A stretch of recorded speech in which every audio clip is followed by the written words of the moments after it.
10 Station for Excellence.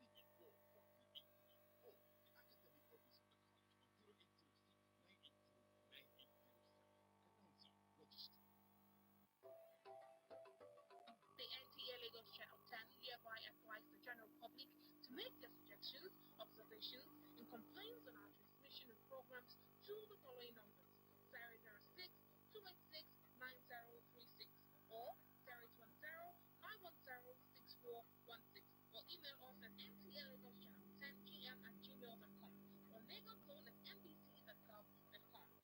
NTA 10 Station for Excellence. This is how we do it, and this is what we do.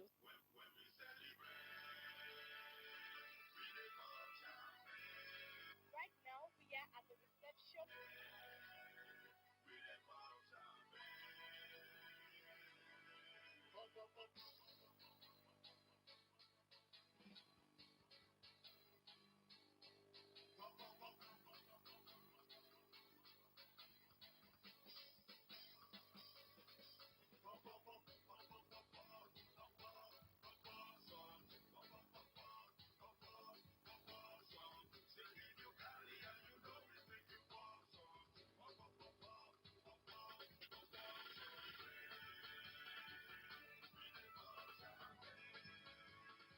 Keep watching Maryland.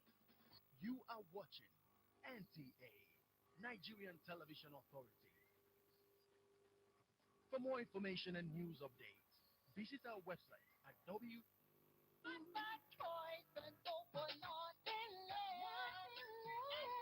Sensation for excellence. Sensation for excellence. NTA 10 Station for Excellence.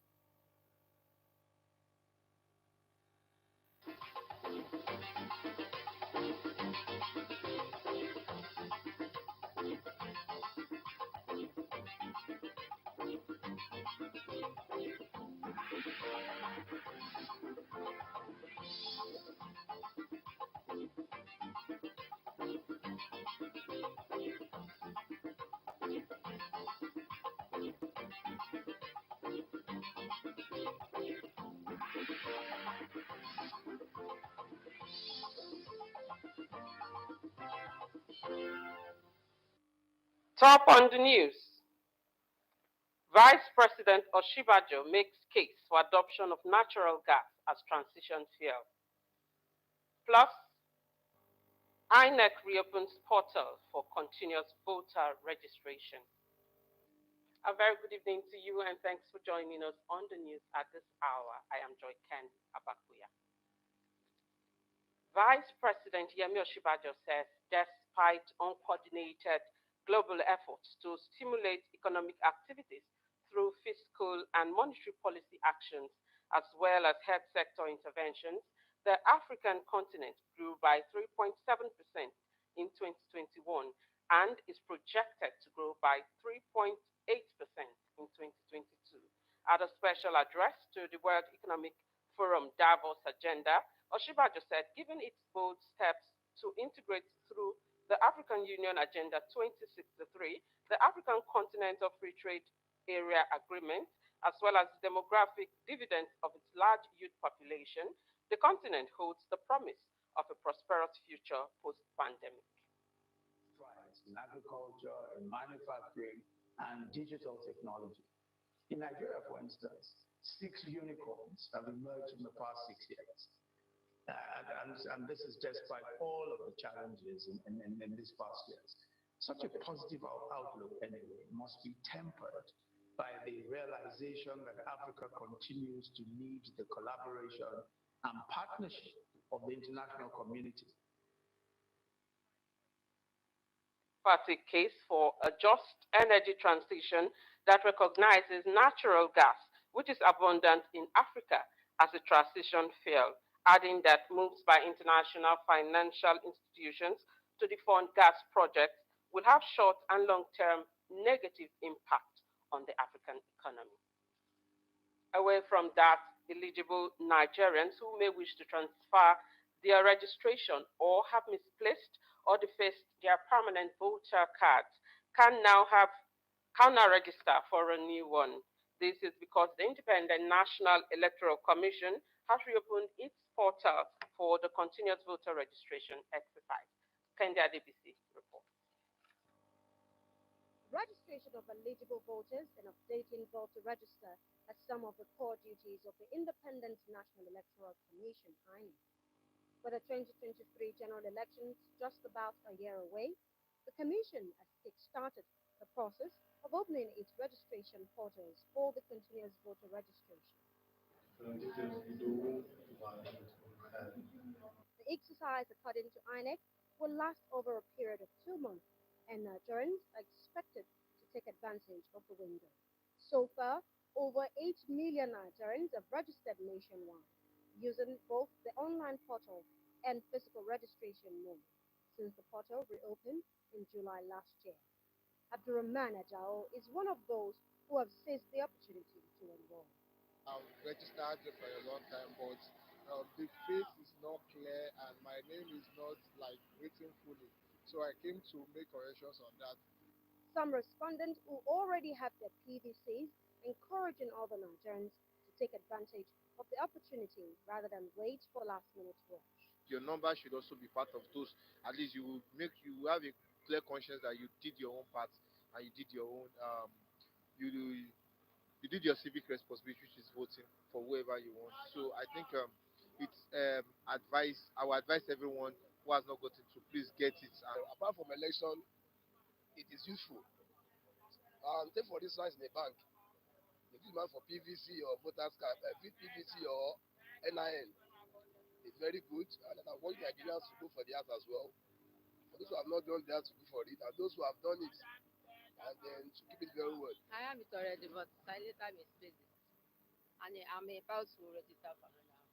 It is expected that before the deadline expires, more eligible Nigerians will visit the portal to make needed amends when necessary. In Lagos, Kennedy Adebisi, News. A new police commissioner, Abiodun Alabi, has been appointed for Lagos State.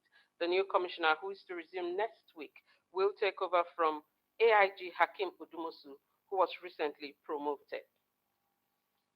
Meanwhile, to effectively police a cosmopolitan area such as Lagos and tackle the daunting challenge posed by emerging crimes and insecurity, security operatives must remain professional and be steps ahead of criminals. Outgoing Commissioner of Police, Lagos State Command AIG Hakim Ogdumosu gave this charge to newly promoted officers of the command in Lagos. Adeni Taiwo reports. Fighting crime and maintaining order in metropolitan Lagos is the core mandate of the officers and men gathered in this hall. I've never succeeded single-handedly. As the arrowhead of that anti-crime campaign, Commissioner of Police in Lagos State, AIG Hakim Odumosu, wants his men to ramp up their efforts in tackling crime by showing more dedication to duty. The goal, he says, is to change the narrative about security situation in the state. We cannot do this job without members of the public. And what binds us together is only one word: trust. So that trust is what we must make your watchword and cultivate it. So members of the public will trust you. We are very, very few compared to the population of this country. While thanking them for their service to the nation, AIG Odumosu said welfare of policemen, especially those being transferred to the command, was receiving attention, with provision of accommodation topping the list. Politicking has started, 2023 has started. Any assignments, you have to give to yourself, or you begin it, make sure that you do what you can defend. His audience includes over 30 newly promoted police officers who were decorated with their new ranks at the event. The event is the last decoration of rank ceremony to be presided over by AIG Odumosu, who leaves service on the 28th of this month. In Lagos, Adeniyi Taiwo, NTA News. Violators of the country's extant laws as regards importation of goods and services are in for a tough time. Customs Area Controller Port and Terminal Multi-Services Command Festus Okum said at no point will officers and men of the command compromise ethical standards. Abolaji Salami reports. Clearing of cargoes at the nation's most busy seaport in Lagos was once a Herculean task, which economic saboteurs took advantage of to perpetuate illicit acts of smuggling. To make the process difficult, the Customs Port and Terminal Multi-Services Command saddled with the responsibility of authenticating appropriate duty paid on vehicles shipped into the country designed strategies that placed officers and men ahead of smugglers to halt their patriotic acts. This has resulted in the seizure of various containers with content falsely declared. It's a no-go area for people with dubious character. So we are sending a strong warning that people with such intention should not come to our command. And for those who might test our will, we can assure them that we will definitely catch up with them. They cannot escape. The commitment of personnel at the command towards the realization of a viable export trade gave a boost of over 190,000 metric tons in export services in 2021, leading to an exponential growth in revenue generation to over 90%. In the year 2021, the command generated a total revenue of 224 billion 470 million 113,733 naira only. While legitimate trade facilitation is taken with utmost importance, Area Controller said the command during the year under review engaged in capacity building for personnel to aid operations and strengthen dispute resolution committee for stronger service delivery. In Lagos, Abolade Salami, NTA News. Now, emergencies and disasters occur many a time without prior notice to the victims, some natural, while others are mostly human errors. Or Abolade Salam in this report again takes a look at response to emergency and disaster management in Lagos. The metropolitan city of Lagos, with a growing population and intense economic activities, stands vulnerable to disasters and emergencies. Statistics from Lagos State Emergency Management Agency, NASEMA, shows that the safety agency in the first half of year 2021 responded to a total of 822 emergencies and disasters, reflecting a 60% increase compared with 2020. Most frequent were fuel tanker and gas cylinder explosion and fire outbreaks. The frequency of building collapse is not also in doubt, as witnessed when a 21-story building caved in Koyi and claimed many lives. So if we are able to reorganize the ambulance services, the fire services, the building control agency, you will discover that in to talk about coordination, the coordination aspect of it will be simpler because all the ingredients that needs to respond to emergency are available. While most of the successes recorded in disaster management have been attributed to timely distress calls and prompt response by emergency responders, the deployment of technical know-how by trained personnel, and the use of sophisticated equipment, as well as synergy with other safety officials, were noted as germane. So achieving this was purely the effective and efficient stakeholders, cooperation, partnership, and synergy. The interventions of responders to emergencies may have saved lives and property, but the need to adopt a new approach to handling disasters through the use of technology is being suggested as more results oriented. Coming all the way from Ikeja for a fire incident in VI, you will encounter traffic. So to me, that is slowing down their quick response to emergency in Lagos State. So I'm suggesting that they should deploy the 21st century equipments and technologies used in other developed nations to respond to emergencies. as part of efforts to ensure effective response and mitigation of emergencies and disasters towards the realization of minimizing occurrences in Lagos. Residents are being urged to be safety conscious and call the toll-free lines in case of any form of emergency. In Lagos, Bolade Salami. And that's it from me on the news at this hour. Lillian is standing by with entertainment news after the break. Good evening. I'm Joy Ken Abakuya.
By destroying INEC facilities, Nigerians